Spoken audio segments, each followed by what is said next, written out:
Aujourd'hui va être une journée de fiscalité puisque ce midi, je te parlais du bonus, donc qui va être a priori fortement raboté. En tout cas, on essaye de tester très certainement l'opinion publique.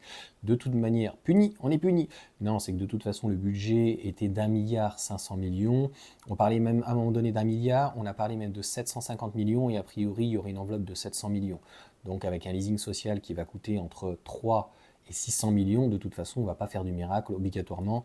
Il va bien falloir trouver des économies sur ce budget-là.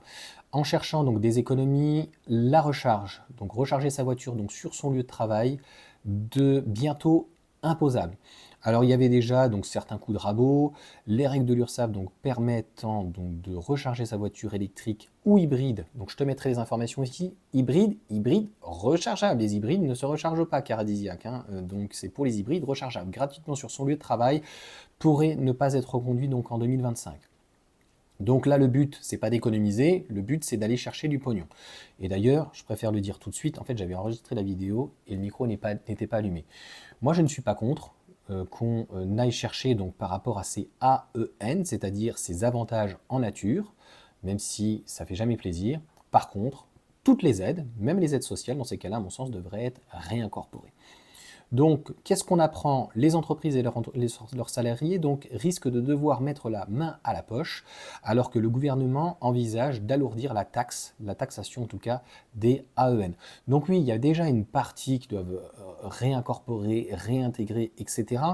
Ce qui est embêtant, c'est qu'aujourd'hui, quelqu'un qui cherche chez soi va être sur du tempo à 13 centimes, sur du heure creuse à 21 centimes s'il est le soir. D'ailleurs, on reparlera des heures creuses et heures pleines, donc certainement dans une vidéo dans la journée, parce qu'il y a énormément de modifications. Et donc, si le patron a un coût, mettons, de 40 centimes du kilowattheure ou 30 centimes, qu'on te le répercute sur les impôts, eh bien, il y a des chances que tu dois payer 50% dessus. Donc, est-ce que ça vaudra le coup, forcément, de recharger à l'entreprise?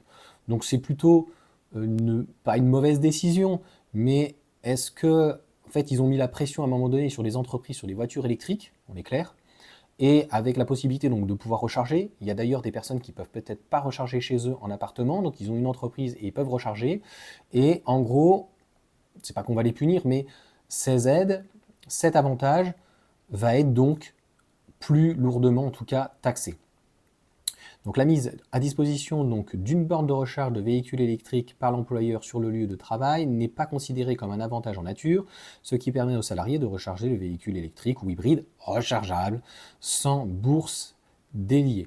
Donc, y compris à des fins non professionnelles pour les personnes appartenant aux salariés. Oui, tout à fait, c'est-à-dire que tu peux recharger toute la journée et il n'y a pas de lien cause à effet entre le travail et la partie perso. Donc tu peux recharger le vendredi et puis pour tout le week-end, utiliser le véhicule sur une charge qui aurait été faite au travail. Donc mauvais signe en tout cas pour le verdissement du parc. Entrée en vigueur en 2020, cette incitation fiscale avait déjà été prolongée en 2022 jusqu'à fin 2024. Alors cette incitation fiscale, en toute honnêteté, c'est un petit avantage en nature où l'entreprise paye déjà les bornes, il paye les charges, il paye le machin, c'est payé par l'entreprise. Donc en gros, on veut essayer de récupérer du pognon sur du pognon. Donc est-ce que c'était la priorité? Moi je ne pense pas. C'est ça en fait qui est un petit peu désolant, qui est dégradant. Avec l'incertitude concernant la prolongation ou non de la réduction donc de 50% de taxes sur les AEN dont bénéficient les entreprises et les voitures donc électriques au-delà du 31 décembre prochain, c'est un nouveau donc mauvais signal. Oui, c'est vraiment, sachant qu'ils avaient a priori déjà un abattement, un allègement de 50%. Bon, est-ce qu'on ne peut pas taper en fait ailleurs ou faire des économies ailleurs? Et encore une fois, est-ce que c'était la priorité? C'est ça en fait encore une fois qui est dommageable donc sur cet article, cette possibilité-là. Et encore une fois, il y a peut-être des personnes qui sont bien contents de trouver cette possibilité-là.